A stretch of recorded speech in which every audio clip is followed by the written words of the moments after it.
एक गांव में आकाश और पायल पति पत्नी रहते थे। उन दोनों के दो बच्चे थे, पीयूष और रेशम। आकाश बहुत ही गैर जिम्मेदार था। उसे पत्नी और बच्चों का कोई ख्याल नहीं था। वह पूरे गांव में ऐसे ही घूमता रहता।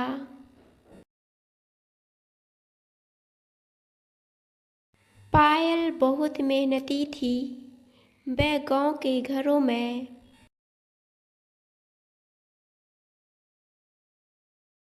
काम करके कमाया करती।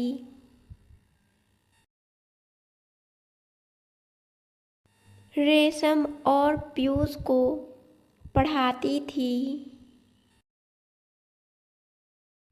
आकाश पायल की कमाए पैसों को जबरदस्ती लेकर गांव के दुकानों में चाय पीता और सभी को पिलाया करता।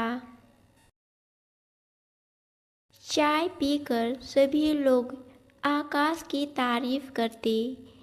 आकाश अपनी तारीफ सुनकर फूले नहीं समाता था। पायल आकाश की इस आदत से बहुत दुखी होती थी।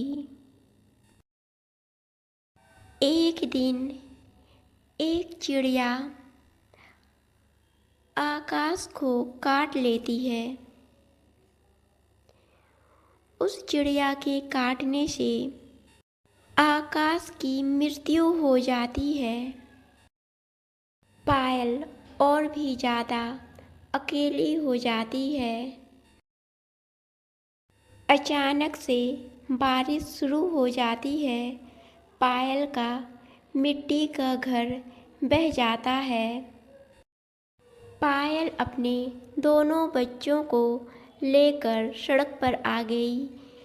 क्या करना है और कहाँ जाना है कुछ समझ नहीं आ रहा था। उस गांव में एक खाली घर था। उस घर में कोई नहीं रहता था।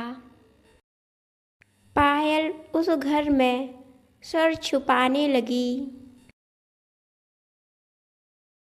मम्मी, बहुत भूख लगी है, कुछ खाने दे दो ना। माँ। हाँ माँ, मेरे पेट में भी चूहे कूद रहे हैं और बहुत जोर जोर से दर्द भी हो रहा है। कुछ खाने के लिए दो ना माँ। अपने दोनों बच्चों की बातें सुनकर पायल गहरे सोच में गिर गई।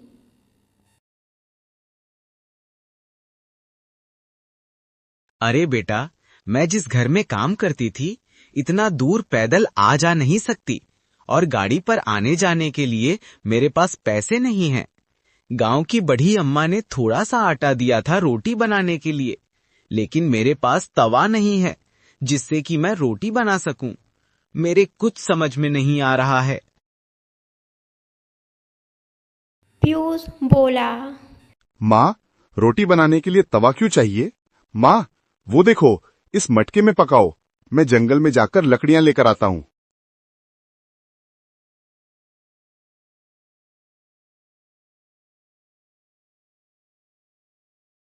माँ, जंगल में केले का पेड़ है, मैं केले का पत्ता लेकर आती हूँ। मैं भी मदद करूंगी। पीयूष सूखी लकड़ियाँ और रेशम केले का पत्ता लेकर आती है। पायल मिट्टी से चूल्हा तैयार करती है। चूल्हे पर मटका रखती है। पायल ने केले के पत्ते पर आटे को मिलाया। चूल्हे पर मटके को उल्टा रखकर उस पर रोटी रखकर बनाने लगी। बहुत ही प्यार से दोनों बच्चों को खिलाया। फिर पायल खुद भी खाने लगी। माँ, आपका रोटी तो बहुत लाजवाब है। ये मटका रोटी साधारण रोटी से भी ज्यादा स्वादिष्ट है। शायद केले के पत्ते की वजह से और भी ज्यादा स्वाद आया हो।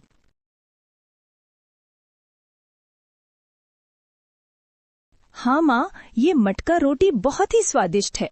आप मटका रोटी का व्यापार भी कर सकती हो ना? पीयूष और रेशम की बातें सुनकर पायल गहरे सोच में गिर गई।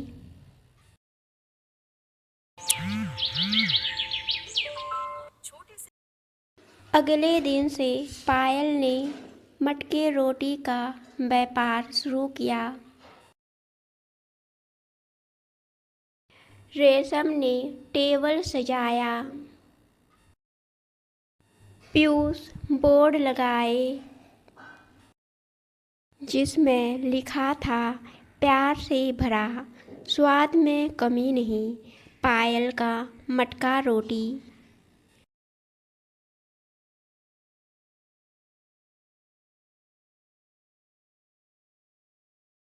प्यार से भरा स्वाद में कोई कमी नहीं, आओ आओ आओ भाई, पायल का मटका रोटी, पायल का मटका रोटी सबसे सस्ता सबसे स्वादिष्ट, 5 रुपये में 10 रोटी। प्यार से भरा स्वाद में कोई कमी नहीं, आओ आओ आओ भाई, पायल का मटका रोटी, पायल का मटका रोटी सबसे सस्ता सबसे स्वादिष्ट, 5 रुपये में 10 रोटी। ही देर में दुकान में भीड़ जमा होने लगी, जिससे पायल की दुकान चमक उठी। अब हर रोज दुकान पर अच्छी खासी भीड़ जमा हो जाती और उसकी खासियत थी दुकान की साफ सफाई, हंसते हंसते लोगों की सेवा करना और पायल के मटका रोटी में प्यार। कुछ ही दिनों में पायल के पास अच्छे खासे पैसे जमा हो गए। पायल ने एक बड़ा सा घर खरीदा और अपने दोनों बच्चों के साथ खुशी खुशी रहने लगी। पीयूष और रेशम को एक अच्छे स्कूल में पढ़ाने लगी।